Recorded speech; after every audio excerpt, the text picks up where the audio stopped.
حضرت زینب رضی اللہ عنہا کا تاریخی خطبہ جس نے دربار دمشق کو ہلا دیا۔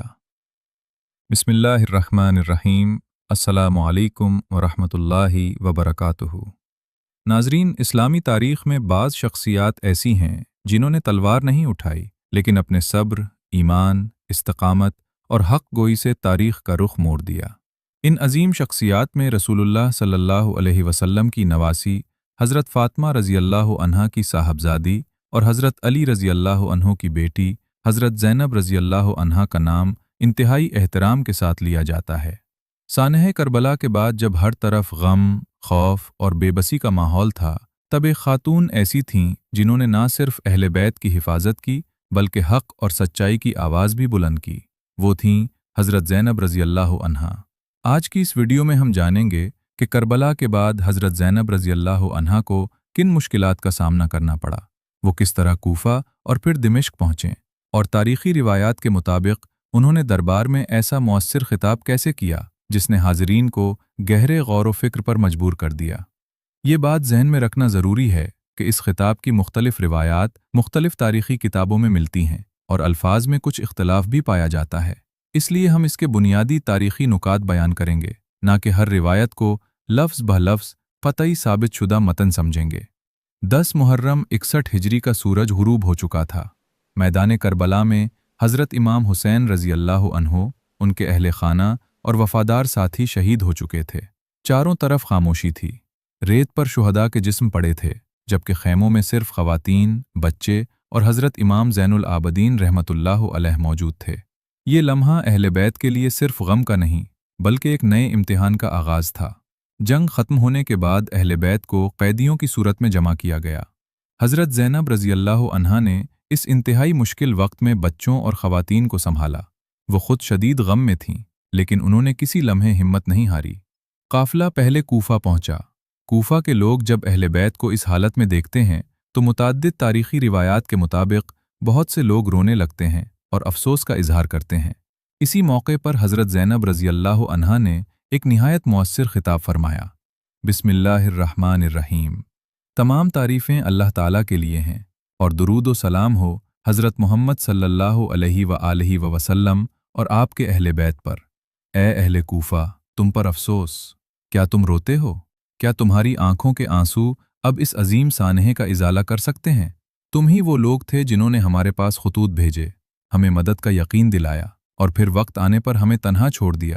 تم نے اپنے وعدے توڑ دیے، اپنی بیعت کو وفا نہ دی اور اس خاندان کے ساتھ بے وفائی کی جسے رسول اللہ صلی اللہ علیہ وسلم نے عزت و احترام عطا فرمایا تھا۔ تمہارا حال اس عورت کی مانند ہے جو بڑی محنت سے سوت کاٹتی ہے، پھر خود ہی اسے کھول کر برباد کر دیتی ہے۔ تم نے بھی اپنے وعدوں اور ایمان کی مضبوطی کو اپنے ہی ہاتھوں ضائع کر دیا۔ تمہارے دل سخت ہو گئے، تمہاری زبانوں پر ایمان تھا لیکن تمہارے اعمال اس کے خلاف تھے۔ تم نے وہ کام کیا جس پر زمین و آسمان بھی غمگین ہیں۔ کیا تم جانتے ہو کہ تم نے کس ہستی کو شہید کیا ہے؟ تم نے رسول اللہ صلی اللہ علیہ وسلم کے نواسے، جنت کے نوجوانوں کے سردار حضرت امام حسین رضی اللہ عنہ کو شہید ہونے کے لیے تنہا چھوڑ دیا۔ تم نے اہل بیت رسول صلی اللہ علیہ وسلم کو شدید مصیبت نے مبتلا کیا۔ آج تم آنسو بہا رہے ہو، لیکن یاد رکھو کہ صرف رونا کافی نہیں۔ اصل ضرورت یہ ہے کہ انسان اپنے گناہوں پر سچی توبہ کرے، اللہ تعالیٰ کی طرف رجوع کرے اور آئندہ کبھی ظلم یا بے وفائی کا ساتھ نہ دے۔ اللہ تعالیٰ ظالم کو مہلت دیتا ہے مگر اسے نظر انداز نہیں کرتا۔ ہر مظلوم کو اس کا حق ملے گا اور ہر ظالم کو اپنے اعمال کا جواب دینا ہوگا۔ اے اہل کوفہ، اپنے اعمال کا محاسبہ کرو، اللہ سے معافی مانگو اور اس راستے پر چلو جو قرآن اور سنت رسول صلی اللہ علیہ وسلم کا راستہ ہے۔ یہی دنیا اور آخرت کی کامیابی کا راستہ ہے۔ یہ خطاب اسلامی تاریخ کے مشہور خطابات میں شمار کیا جاتا ہے۔ چند روز بعد اہل بیت کو دمشق روانہ کیا گیا، جو اس وقت خلافت کا مرکز تھا۔ یہ سفر آسان نہیں تھا۔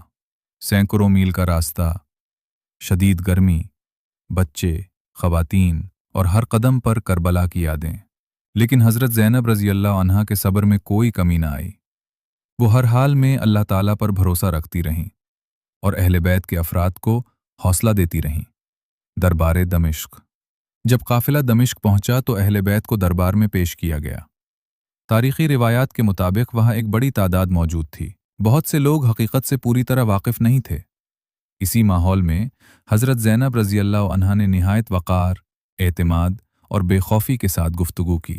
تمام تعریفیں اللہ تعالیٰ کے لیے ہیں جو تمام جہانوں کا رب ہے، اور درود و سلام ہو حضرت محمد صلی اللہ علیہ وآلہ وسلم، آپ کے اہل بیت اور آپ کے اصحاب پر۔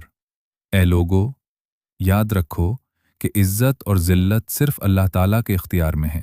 دنیا کی طاقت، حکومت اور اقتدار ہمیشہ باقی نہیں رہتے، بلکہ ایک دن ہر انسان کو اللہ تعالیٰ کے حضور اپنے اعمال کا حساب دینا ہوگا۔ آج اگر تم یہ سمجھتے ہو کہ ظاہری طاقت ہی کامیابی ہے، تو یہ تمہاری بھول ہے۔ اللہ تعالیٰ ظالم کو مہلت دیتا ہے، مگر اسے بھولتا نہیں۔ ایک دن ضرور آئے گا جب ہر مظلوم کو انصاف ملے گا اور ہر ظالم اپنے اعمال کا جواب دے گا۔ ہم پر جو آزمائش آئی ہے وہ اللہ تعالیٰ کی مشیت سے ہے، اور ہم ہر حال میں اسی کی رضا پر راضی ہیں۔ ہمارے عزیز شہید ہوئے، لیکن انہوں نے حق، عدل اور دین اسلام کی خاطر اپنی جانیں قربان کیں۔ ایسی قربانیاں کبھی ضائع نہیں ہوتیں۔ ناظرین، یہ صرف ایک خطاب نہیں تھا، بلکہ صبر، ایمان اور حق گوئی کی ایسی مثال تھی جسے اسلامی تاریخ میں ہمیشہ یاد رکھا گیا۔ حضرت زینب رضی اللہ عنہا نے یہ ثابت کر دیا کہ اگر انسان حق پر قائم ہو تو وہ مشکل ترین حالات میں بھی اپنے ایمان، کردار اور زبان کے ذریعے سچائی کا پیغام پہنچا سکتا ہے۔